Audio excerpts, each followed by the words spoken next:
On va en parler, ça tombe bien. Merci pour vos questions, vos remarques, vos suggestions, nos interrogations communes. On va faire un double exercice avec mon vieux pote Marceau. Je vais le mettre au boulot. Il n'en peut plus de ne pas dessiner depuis ce matin. Il est coincé derrière l'ordinateur. Donc, il va nous dessiner une belle vigne. Il va nous dessiner une belle vigne avec une belle trogne. Tout le monde sait ce que c'est qu'une trogne? Oui, apparemment. On va dessiner une vigne avec une trogne et si possible, une belle vigne. Il me revient la lourde tâche de conclure. D'habitude, on dit qu'on garde les meilleurs pour la fin. Là, pour le coup, c'est pas le cas. Mais en tout cas, c'est comme ça. Je vois que Jean-Baptiste nous a rejoints, donc on reparlera un petit peu des vignerons du vivant, mais le temps a passé.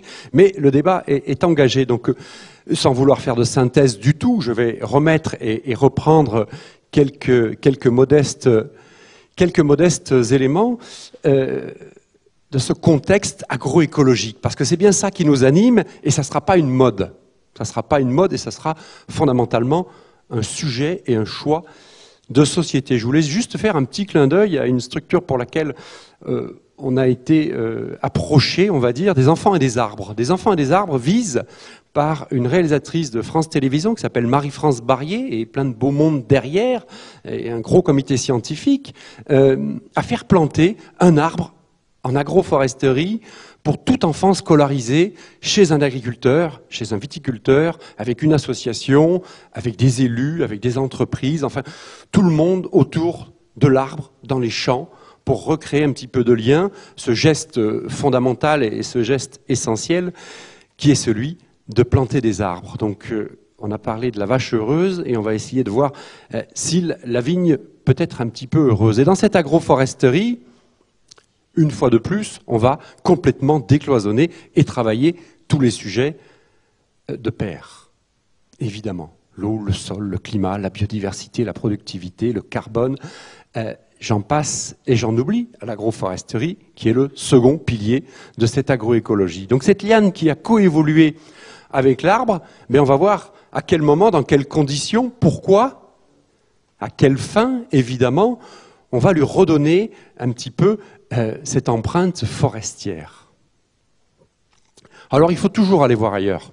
Quand on veut travailler dans un domaine, il faut toujours aller voir ailleurs pour comprendre, pour analyser, pour observer, puisque 85% du socle agronomique est strictement le même pour toutes les cultures, dans tous les sols et dans le monde. C'est strictement le même. Donc on va voir ailleurs. J'oublie pas de dire que l'hypothèse nous montre, enfin c'est pas une hypothèse, les résultats de la recherche et des investigations nous montrent qu'en viticulture on passe 41 fois, puisqu'on parlait de traction de différentes formes, la moyenne française nous dit qu'on passe 41 fois au pied du cep. Et peut-être qu'il va falloir réduire ça par 2 assez rapidement, parce que ça fait beaucoup.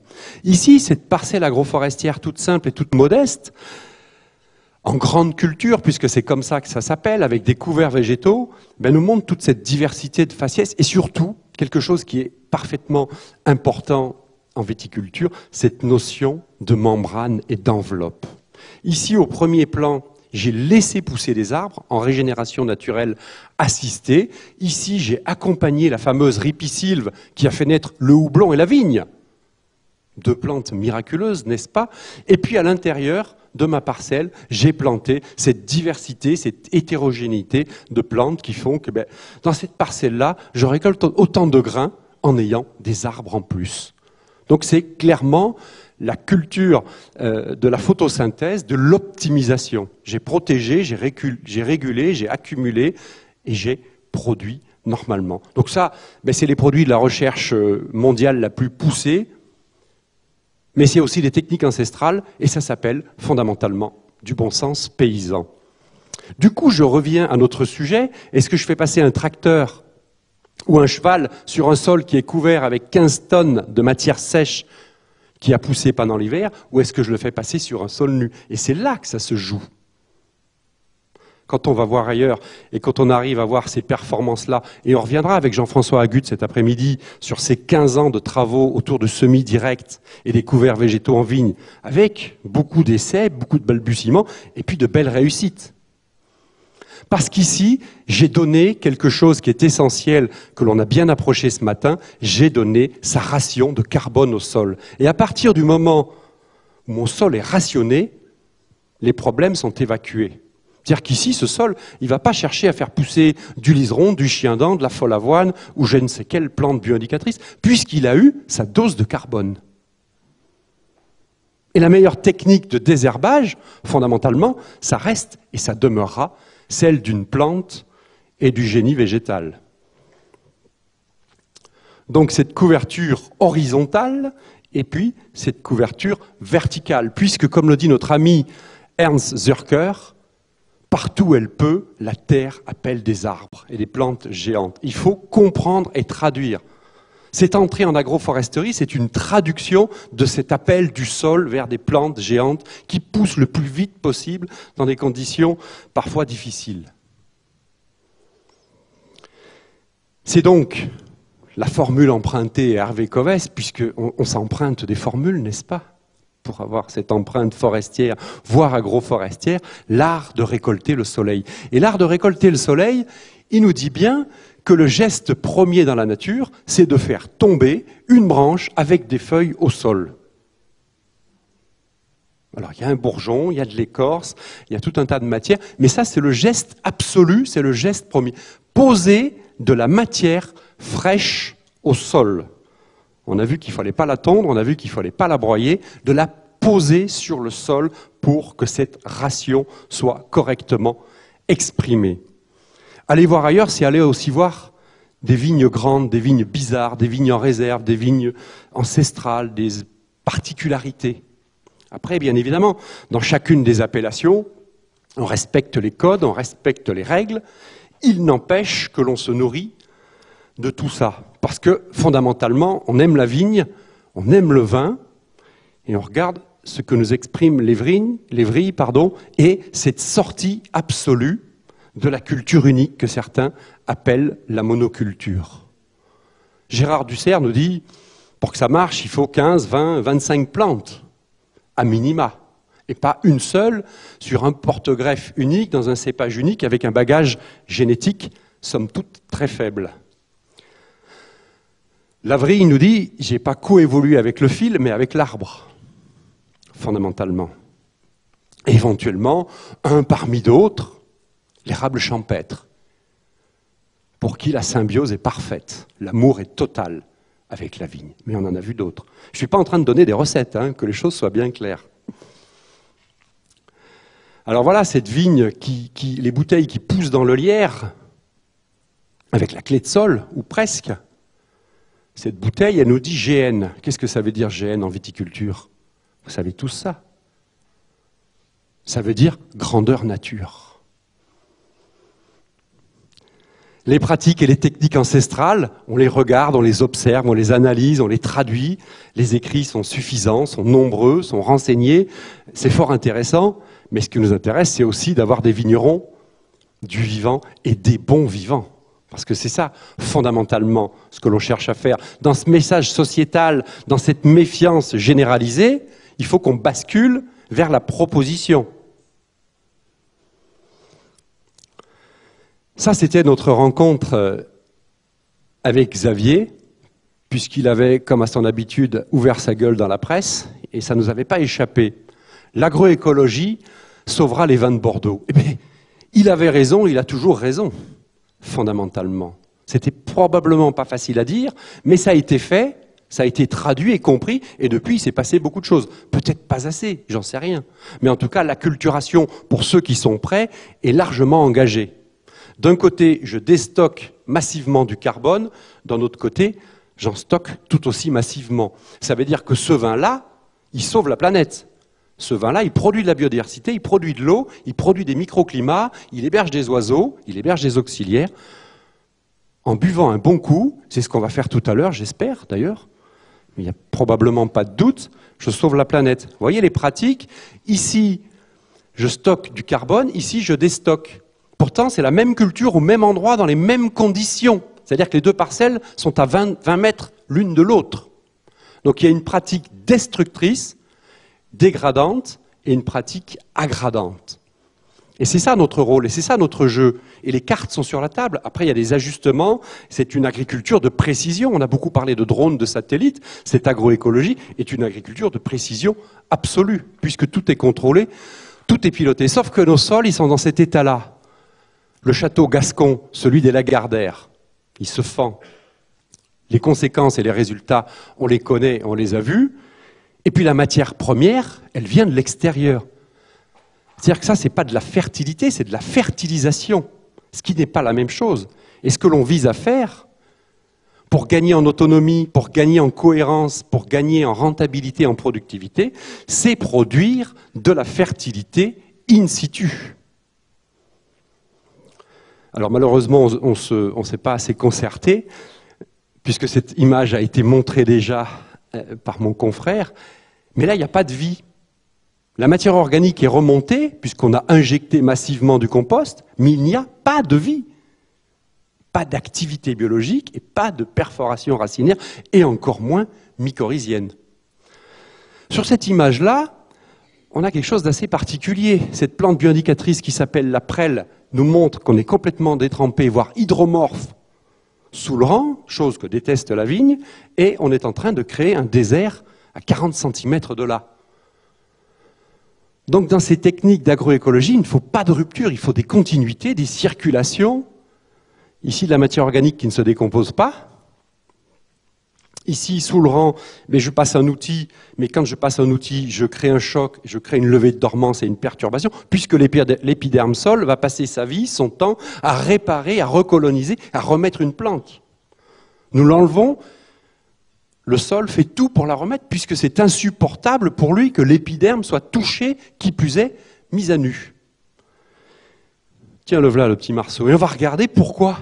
Pourquoi ça meurt, pourquoi ça circule mal, pourquoi ça sèche tout d'un coup. Et toutes les conditions sont réunies pour que ça ne se passe pas trop bien.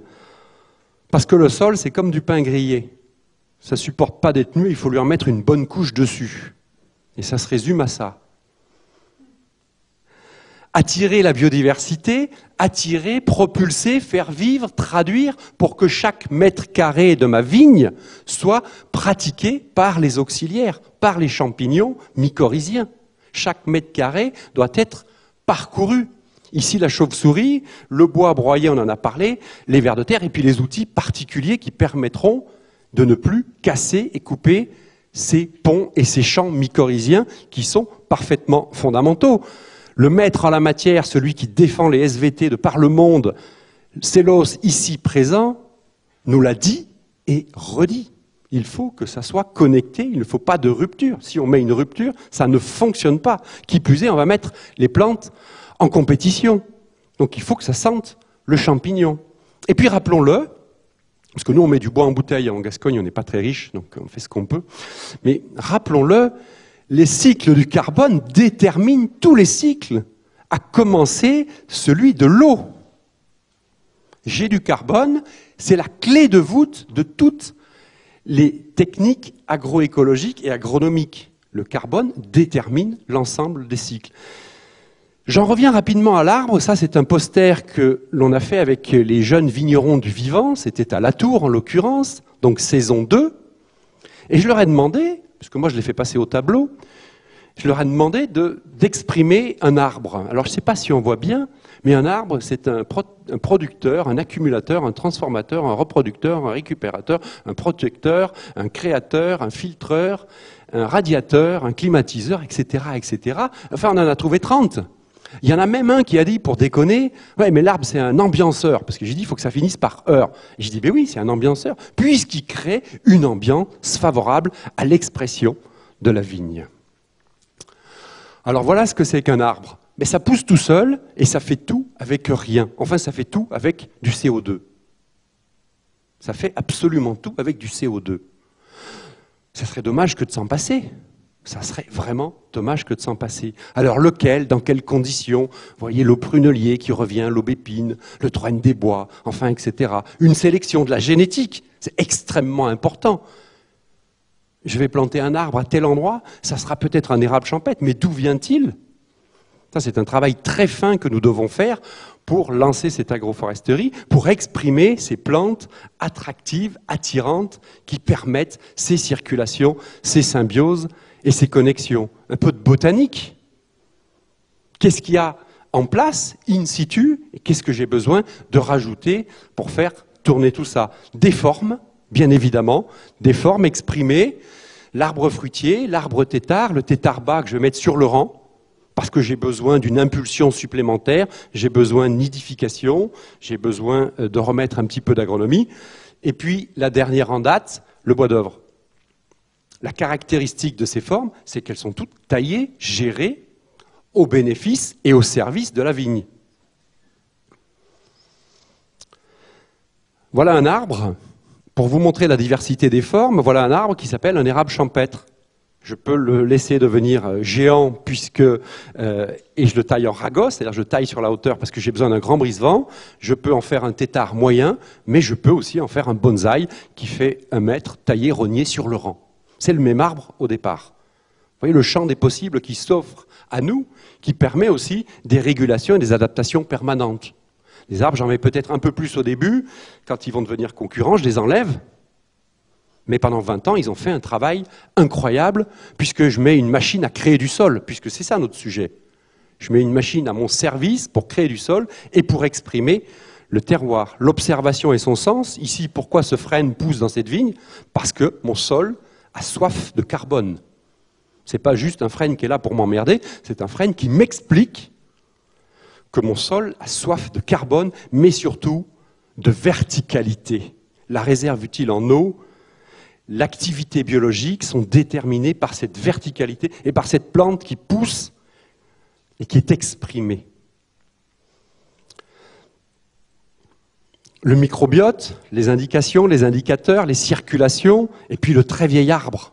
On a vu le très vieil arbre vivant, et là on voit le très vieil arbre mort qui participe parfaitement à notre boucle et à notre chaîne. Je crois que le lierre a déjà été approché, mais il est un maillon essentiel dans notre entrée en matière.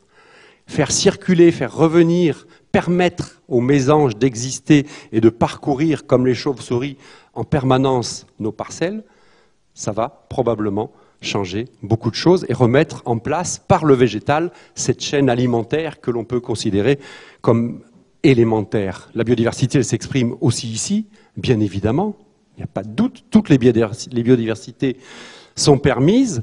On va produire des fruits, on va produire du bois, puisque le sol a soif de bois, dans ou à côté de la vigne, pour parfois, et notamment, on a vu cette question des sols difficiles, on va dire, peut-être qu'on va les aider, puisque ce qu'on doit faire, c'est les remettre en activité. Donc se donner les moyens nécessaires et suffisants pour que cette ration de carbone soit parfaitement satisfaisante. Dans nos métiers, on passe aussi beaucoup à observer, à regarder le pourquoi ça ne marche pas, mais le pourquoi ça fonctionne. Pourquoi quelque chose qui est impensable marche très bien. Comment ces plantes se sont connectées, à quelle fin et dans quelles conditions. D'autres formes que vous connaissez, qu'on utilise beaucoup en viticulture, ici en Alsace, un merisier, ici un pêcher, le pêcher de vigne, bien évidemment, taillé en espalier. Tout ça, ça passe par un projet précis, un projet détaillé, où on va analyser tous les paramètres. On part du territoire grand, du bassin versant, à l'îlot, à la parcelle et au mètre carré, et on zoome et on dézoome pour comprendre où nous sommes, dans quelles conditions, pour quoi faire. Une petite définition de cette agroforesterie, ben la voilà. On va beaucoup parler de connexion, on va beaucoup parler d'interaction, puisqu'on ne veut pas de rupture au pied du cep, mais on ne veut pas de rupture dans le paysage non plus. Ce n'est pas toujours facile à exprimer. Mais l'agroforesterie nous dit bien, tout arbre connecté, en lien avec une agriculture, culture animale ou végétale. Je zoome un petit peu, où je vois les haies qui reviennent, et puis les arbres fruitiers sur le rang, où on enlève un rang. Ce n'est pas l'objet de notre discussion. La question de la croissance, la question de l'enracinement, de la résistance au vent, puisqu'on veut bien un arbre accumulateur, régulateur et protecteur. L'arbre est là pour enlever le problème, et notamment le problème des chocs climatiques qui nous sont annoncés violents et que l'on vit déjà. Est-ce que je donne un petit peu de place à l'arbre pour éviter de perdre tous les ans 15, 20 ou 30% de ma récolte? C'est ça le choix de l'aménagement. Sa pénétration, sa perforation, ici l'arbre tétard, puisque c'est un peu le sujet de mon intervention, nous montre beaucoup de choses, nous montre qu'on sera toujours au service de la vigne, puisqu'on va le tailler autant de fois qu'il faudra. Ça sera tous les ans ou ça sera tous les 5 ans en fonction de l'exposition, en fonction de la taille et en fonction des besoins. Donc créer ce microclimat in situ en le régulant, c'est pour ça que je parlais de finesse. Je parle de finesse parce que c'est comme ça que ça marche. Si on ne taille pas les arbres, ça ne fonctionne pas. Ou ça fonctionne quelques années. Donc au-delà du choix, de leur diversité, de leurs assemblages, c'est de la gestion fine. Mais ça tombe bien, ça produit du BRF, ça produit et ça stocke du carbone, ça produit de la matière organique, enfin ça produit tout ce que vous savez. Et vous le savez peut-être, mais ici la tête se creuse, et en se creusant la tête nous donne un nouveau réservoir, puisqu'ici je trouverai une chouette, je trouverai du pic-prune dans certains cas, mais des chauves-souris à coup sûr. C'est-à-dire je vais leur permettre ces couloirs de circulation qui leur sont vitaux, tout en les hébergeant au cœur de la parcelle avec un arbre que je vais réguler à volonté.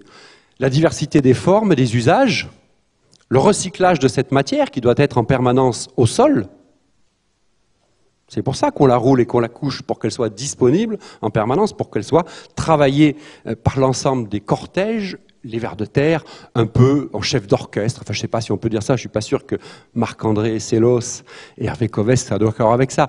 C'est la formule de Marcel Boucher, des plantes, des vers de terre, des microbes, des micro-organismes, des champignons, etc., etc. Et la racine, est-ce que Marc-André, plutôt que de discuter avec ton collègue, est-ce qu'on est d'accord pour dire que la racine, c'est qu'un modeste tuyau, et qu'un tuyau non connecté, ça ne sert à rien? Est-ce que tu serais d'accord avec cette formule-là? Ici, on a connecté le tuyau. Ici, le tuyau, il va pas loin et il n'est pas connecté. Ici, il l'est. Et le champ d'investigation de notre vigne, il est là.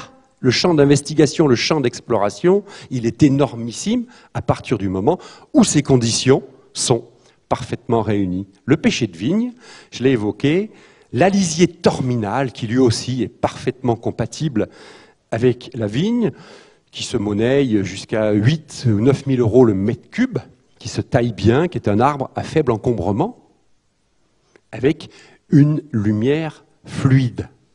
Ah ah, intéressant, l'érable champêtre et la création de l'arbre tétard. Des formes, ne comptez pas le nombre de cèpes, ne regardez pas des formes possibles, c'est-à-dire sur le rang. D'autres formes différentes, c'est-à-dire en enlevant un rang de temps en temps. Une forme que j'aime beaucoup, parce qu'elle est stratégique, intéressante, c'est la haie plessée, la clôture vivante. En termes de fructification, de floraison et bien évidemment, et nidification, pour un encombrement qui est, somme toute, très faible. Voilà ce que ça donne dans la... Enfin, c'est pas tout à fait la même forme, mais voilà des frênes bonsaïsées, au service, encore une fois, de l'agriculture. Et là, on fait ça pour le fourrage des animaux, mais en vigne, on fait ça pour le fourrage du sol, puisque cette ration, c'est à peu près la même chose. Les grands brise-vents, les brise-vents moyens, taillés, les brise-vents un peu plus hauts, taillés aussi au lamier pour créer les arbres têtards.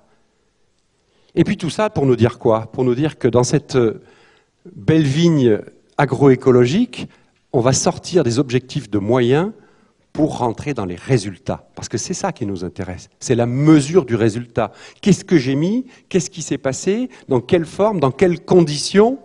Pour quel rendement et pour quelle productivité? Et le premier des résultats, enfin c'est notre proposition, le premier des résultats, c'est bien de travailler la question du bilan humique. Parce que ça, c'est une question absolument stratégique. De ma vigne, peut-être un peu allongée, mise en réserve, de mes couverts végétaux et de mes arbres, de mes haies qui composent cet écosystème. Et le bilan humique nous donne naturellement le bilan carbone. Est-ce que j'ai stagné? Est-ce que j'ai régressé? Ou est-ce que j'ai progressé? Et dans cette affaire-là, l'agroforesterie a un rôle extrêmement intéressant à jouer aussi. Alors l'idée, c'est ça. En mangeant ou en buvant, on va ou pas stocker du carbone dans ces formes d'agriculture de demain. Tout ça pourquoi? Pour l'eau, le sol, la biodiversité, le bien-être et la vie. Et un peu d'amour, comme dirait Hervé. Tu l'as pas dit qu'il fallait mettre un petit peu d'amour dans nos parcelles. Voilà rapidement ce que ça donne. Ça donne ça donne tout à fait autre chose. Ça donne ce que vous ferez, ce que nous ferons peut-être ensemble, qui sait, puisque chacun des aménagements, chacune des parcelles sera différente. Les ingrédients sont à peu près connus, reste à affiner quelques modestes petites choses, et les assemblages se feront in situ. Voilà. Merci pour votre attention.